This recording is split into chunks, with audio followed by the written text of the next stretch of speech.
എടുത്തു ചാടി ഓരോ മണ്ടത്തരങ്ങൾ കാണിക്കുന്നതിന് മുൻപ് എന്നോടൊന്ന് ആലോചിക്കണമായിരുന്നു.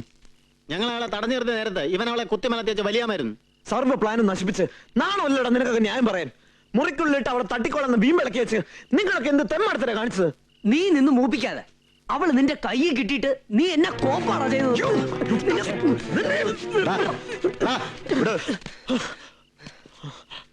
വർഗീസിനെ ഇതിൽ കൂട്ടിത്തൊടിക്കാൻ തോന്നിയത് നിന്റെയൊക്കെ കഷ്ടകാലം കൊണ്ടാ. അതൊരിക്കലും സംഭവിക്കരുതായിരുന്നു. ആശാൻ മനസാക്ഷിയില്ലാതെ സംസാരിക്കരുത്. ഈ ആശാന്റെ അടുത്ത് ഞങ്ങൾ ചെന്നതാ. അപ്പൊ പുല്ല് പോലെ ഞങ്ങളെ കൈയൊഴിഞ്ഞത്. അതിന് കാര്യമുണ്ട്. നിങ്ങളോട് കൊല്ലാൻ ആര് പറഞ്ഞു? പിന്നെ ഞാൻ തീരെ സഹായിച്ചില്ലെന്ന് പറഞ്ഞാ അത് തന്തയിലഴിയ.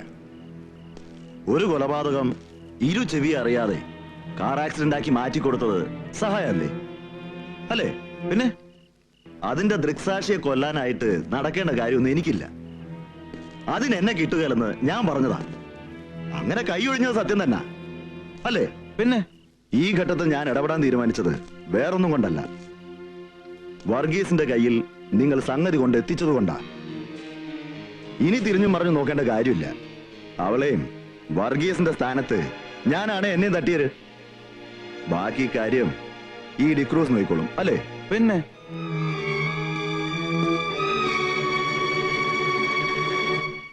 ഞാനൊരു ഡിസിഷൻ എടുത്തു. ആത്മഹത്യയിൽ നിന്ന് മായയെ രക്ഷിച്ച പോലെ കൊലപാതകത്തിൽ നിന്ന് ശ്യാമിനെ എനിക്ക് രക്ഷിക്കണം. ശരിക്കും സംഭവിച്ചത് എന്താണെന്ന് ശ്യാമിനെ അറിയിച്ചേ പറ്റൂ. അല്ലെങ്കിൽ അവൻ ചെയ്യാത്ത കുറ്റത്തിന് തന്നെ കൊല ചെയ്ത് കുറ്റവാളിയാകും. അത് സംഭവിക്കരുത്. സത്യം പറഞ്ഞാൽ മായയെ തിരിച്ചുകൊണ്ടാക്കേണ്ട ഉത്തരവാദിത്വം എനിക്കുണ്ട്. പക്ഷേ ഈ സിറ്റുവേഷനിൽ ഐ എം ഹെൽപ്ലെസ്. ഞാൻ ഇവിടെ നിന്നേ പറ്റൂ. പക്ഷേ ഞാൻ ഇങ്ങനെ തിരിച്ചു പോവും. പോണം. ശ്യാമിനെയും ഫ്രണ്ട്സിനെയും മായ പേടിക്കണ്ട. അവരുടെ കാര്യം ഞാൻ നോക്കണം. എന്തായാലും മായയെ തൽക്കാലം എനിക്ക് ഒഴിവാക്കിയേ പറ്റൂ. പക്ഷെ ഞാൻ നോ, ഒന്നും പറയണ്ട. ഞാൻ പറയുന്നത് അനുസരിച്ചാൽ മതി. എല്ലാം തൻ്റെയും എല്ലാവരുടെയും നന്മയ്ക്ക് വേണ്ടിയാണ്.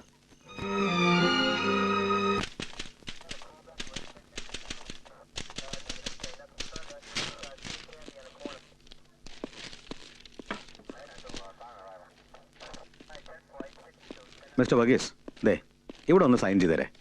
Just a formality.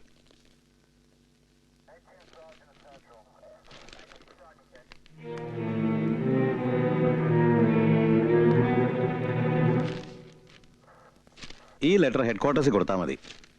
They will manage everything. Okay? Thank U.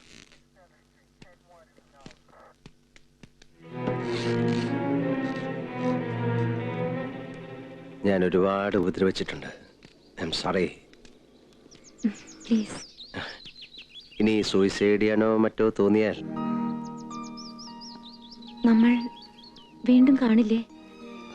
കാണും. കാണാം. മാഡം പോവാം. Okay, by.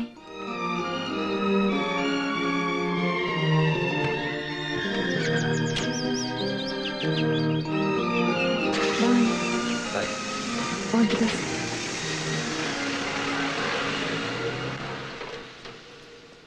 ഞാൻ ഇറങ്ങട്ടെ സാർ. വർഗീസേ, അങ്ങനെ അങ്ങ് പോയാൽ എങ്ങനാ? ചെറിയൊരു ഫോർമാലിറ്റിയും കൂടെ ഉണ്ട്. കയറി വാ. വാ. ഇപ്പൊ ഇവിടെ നിന്ന് പോയ ചരക്കിന് നീ എത്ര ദിവസം കൈ വെച്ച് അനുഭവിച്ചു? സാർ, എനിക്ക് വെറും ഒരു താങ്ക്സ് തന്നിട്ട് നീ എങ്ങോട്ടാണോ പോകാൻ പോണേ? സാർ, നിനക്ക് അങ്ങനെയൊന്നും പോകാൻ പറ്റില്ല. നീ ഇവിടെ കിടക്കണം. ഹെഡ് ക്വാർട്ടേഴ്സിന് റിലീസ് ചെയ്യാൻ പറയാതെ നിനക്ക് പോകാൻ പറ്റില്ല എന്ന് മനസ്സിലായോ? നടന്നൊക്കെ സാറിനോട് പറഞ്ഞു. നീ കൂടുതൽ ന്യായം ഒന്നും പറയണ്ട.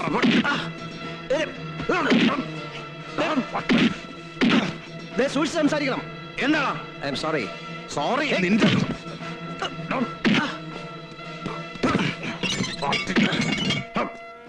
കൊന്നുകളയും ഞാൻ റാസ്കൽ. നിന്റെ അമ്മയുടെ ഒരു കളരി.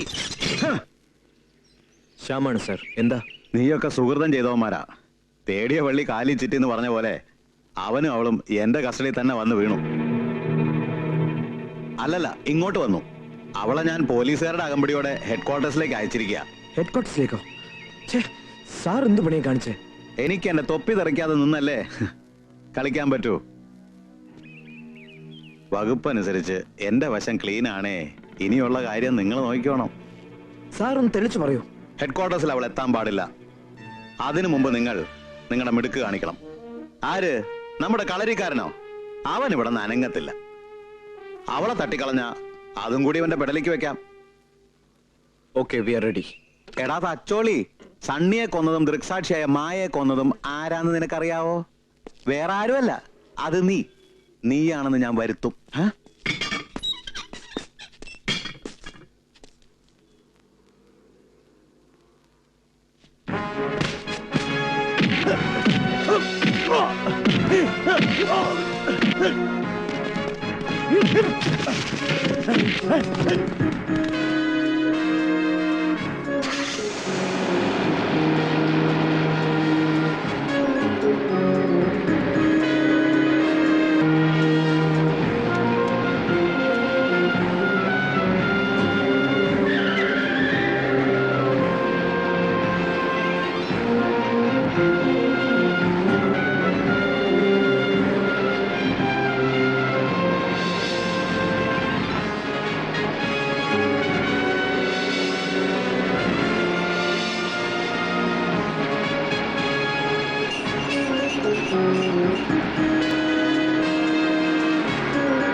സ്റ്റഡി.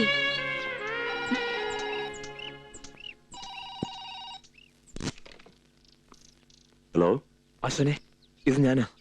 സംഗതിയാകെ പൊളിഞ്ഞു. അവൾ വീണ്ടും വർഗീസ് മാഷിന്റെ കയ്യിലായി. ഓക്കേ. അതും ഫെയിലർ ആയെങ്കിൽ ഇനി ഇടംബലം നോക്കരുത്. Shoot both side. മാഷെന്നും മാങ്ങാത്തൊലിയെന്നും പറഞ്ഞ് അവനെ ഒഴിവാക്കാൻ നോക്കരുത്. കണ്ണ് കണ്ട അപ്പ തട്ടിയേക്കണം രണ്ടിനെയും. പിന്നെ നമ്മുടെ പെങ്കുച്ചിനെ കെട്ടിച്ചു വിടുന്നെങ്കിൽ വേഗം വിട്ടേക്കണം. എന്നാ പറ്റി? ആ രാജമണിക്ക് വന്നതിന് ശേഷം അവൾ അവന്റെ പുറകെ നടക്കുക. വല്ല ഒപ്പിച്ചാലോ?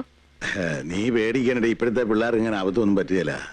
എന്നാലും ആ വർഗീസങ്ങാനും അറിഞ്ഞ അവനോട് പാമ്പറ. അല്ലേ? നിങ്ങൾക്ക് ഇതെന്നാ പറ്റി? എന്നാ പറ്റുന്നോ? അവനെ നമ്പാൻ പോയത് എനിക്ക് പറ്റിയ തെറ്റ്. എന്നേക്കാ ബുദ്ധി നമ്മുടെ മോക്കുണ്ട്. നമുക്ക് യോജിച്ചത് ഈ പണിക്കര് തന്നെ. ഞാനും കുറെ ദിവസമായിട്ട് കാൽക്കുലേറ്റർ വെച്ച് കൂട്ടി നോക്കുമായിരുന്നു.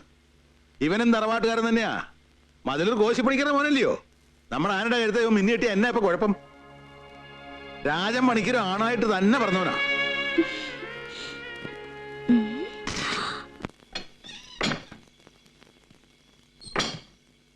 എന്തായാലും നമ്മൾ ഇവിടെ വന്ന് ചേക്കേറുമെന്ന് അവരൊരിക്കലും വിചാരിക്കില്ല. അങ്ങനെയാണെങ്കിൽ എനിക്കൊരു പ്രതീക്ഷയുണ്ട്. ചിലപ്പോൾ അവരിവിടെ വന്നേക്കും. വരണേ എന്നാണ് എൻ്റെ പ്രാർത്ഥന. കഷ്ടം, ആ കുട്ടികളെ ആരോ കരുക്കളാക്കി കളിക്കുകയാണ്. ഡെഫിനറ്റായിട്ടും ഇതിന്റെ പിന്നിലൊരു റാക്കറ്റ് ഉണ്ട്. എന്റെ ഉത്തരവാദിത്വം ഇപ്പൊ കൂടി വരികയാണ്. മായേശാവിനെ രക്ഷിച്ചാൽ മാത്രം പോരാ, നിങ്ങളെ വെച്ച് മുതലെടുക്കുന്ന റാക്കറ്റ് എനിക്ക് പൊളിക്കണം. അതുകൊണ്ട് എന്നോട് ക്ഷമിക്കണം. മായ തിരിച്ചു പോയേ പറ്റൂ. പ്ലീസ്.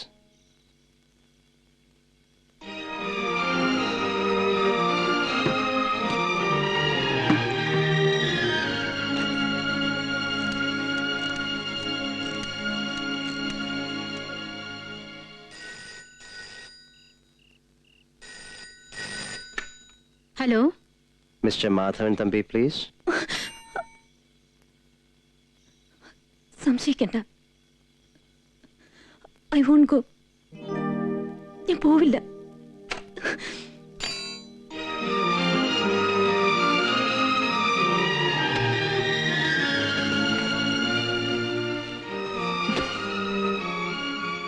ഒരു തവണ നമ്മളെ യാത്ര പറഞ്ഞ് പിരിഞ്ഞതാ. അപ്പോഴും എനിക്ക് ഇഷ്ടമുണ്ടായിട്ടൊന്നുമല്ല. പക്ഷേ ഞാൻ സഹിച്ചു. പോയി. പിന്നെ രക്ഷിക്കാൻ നിങ്ങൾ തന്നെ വേണ്ടി വന്നു. ഇനി എന്നെ പറഞ്ഞു വിടാൻ നോക്കണ്ട. ഞാൻ പോവില്ല. എനിക്ക് വേറൊരിടത്തും കിട്ടാത്ത സെക്യൂരിറ്റി ഇവിടെ ഉണ്ട്. I feel safe here. ഞാൻ ഫ്രഷ് ആയി ഡ്രസ് ചേഞ്ച് ചെയ്ത് സ്വസ്ഥമായിട്ട് കിടന്ന് ഉറങ്ങാൻ പോവാ.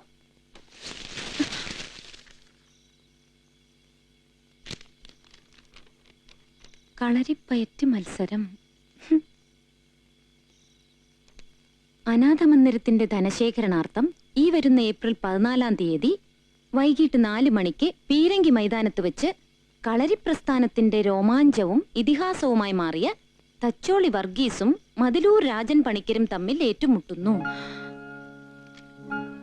Is this real? അതോ ഫെയറി ടെയിൽസിലെ ക്യാരക്ടേഴ്സോ? എനിക്ക് വിശ്വസിക്കാൻ വയ്യ. വിശ്വസിക്കാൻ പറ്റുന്നില്ലല്ലേ? വിശ്വസിക്കണം. നമ്മളിപ്പോ ഏത് ലോകത്താ? നമ്മളിപ്പോൾ പാടിപ്പതിഞ്ഞ പാണം പാട്ടുകളിലെ പഴങ്കഥകളിൽ എവിടെയോ ആണ്. തച്ചോളി വർഗീസും മതിലൂർ രാജൻ പണിക്കരും തമ്മിലുള്ള കളരിപ്പയറ്റ് മത്സരം പീരങ്കി മൈതാനത്ത് ഏപ്രിൽ 14 നടക്കുന്നു. കളരി പ്രസ്ഥാനത്തിന്റെ പരമാചാര്യനായിരുന്ന പരേതനായ നടുവിലേക്കുന്നിൽ കളരി ഗുരുക്കൾ അഗസ്റ്റിൻ നിങ്ങളെ ഈ നേരത്തെ ഞാൻ ഇങ്ങോട്ട് വിളിപ്പിച്ചത് പരസ്പരം വഴക്കുണ്ടാക്കാനല്ല. മേനകായെ പോലെ കുഴഞ്ഞാടി എന്റെ മോനെ വശീകരിക്കാൻ നടന്നത് ആരാ? തന്റെ മോളാ.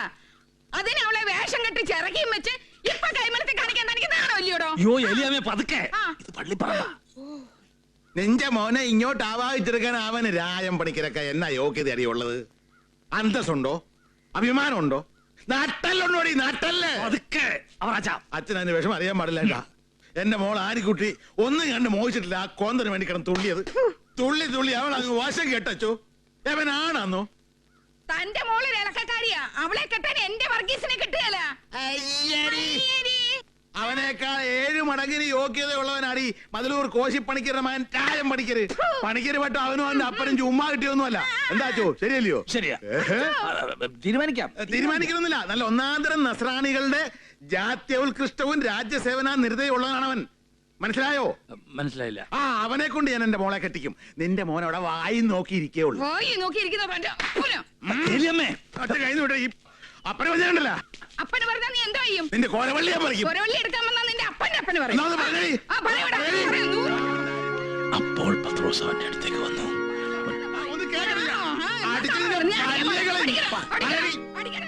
സ്വർഗരാജ്യം നിനക്കുള്ളതാകുന്നു. ഇവർ ചെയ്യുന്നത് എന്താണെന്ന് ഇവർ അറിയുന്നില്ല. ഞാൻ ശ്യാമിനെ അന്വേഷിച്ചു വന്നതാ. ഇവിടെ കാണില്ലെന്നറിയാം. മദ്രാസിലുമില്ല. പിന്നെ എവിടെയുണ്ട്? അവനെ കാണാണ്ട് ഞങ്ങളും വിഷമിച്ചിരിക്കുക. ശ്യാമിനെ അന്വേഷിക്കാൻ ഇപ്പൊ എന്താ ഉണ്ടായേ? ചില കേസുകൾക്ക് തുമ്പുണ്ടാക്കാൻ സംശയം തോന്നുന്ന ചിലരെ ഞങ്ങൾക്ക് കസ്റ്റഡിയിൽ എടുക്കേണ്ടി വരും, ചോദ്യം ചെയ്യാൻ.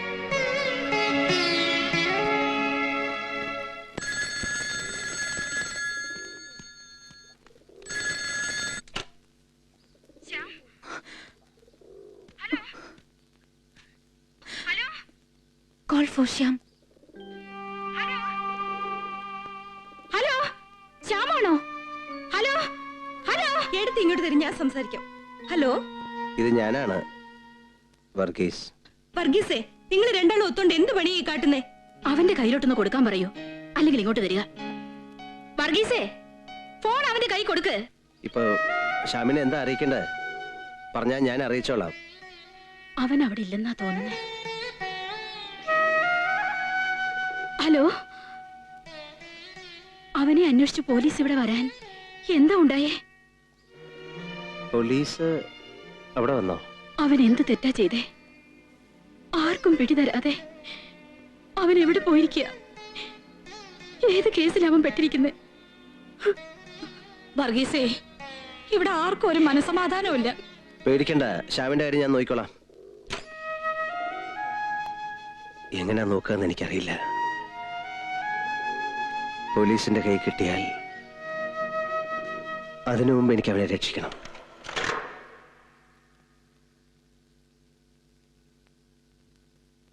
ഇവനിപ്പോ എവിടെയാ?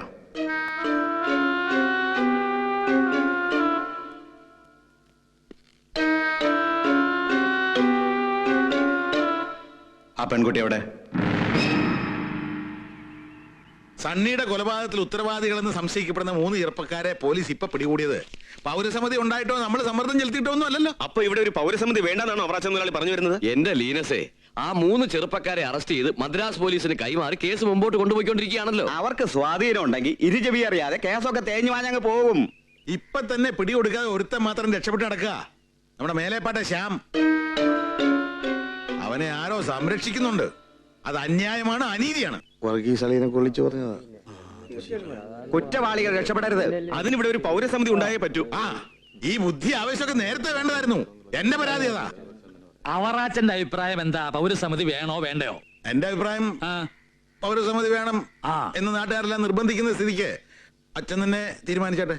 ആ, സണ്ണിയുടെ മരണം കൊലപാതകമാണെന്ന് സൂചിപ്പിക്കപ്പെട്ട നിലയ്ക്ക് കുറ്റവാളികൾ രക്ഷപ്പെടാതിരിക്കാൻ നമ്മളെല്ലാം ഒറ്റക്കെട്ടായി നിൽക്കണം എന്ന് തന്നെയാണ് എന്റെ അഭിപ്രായം.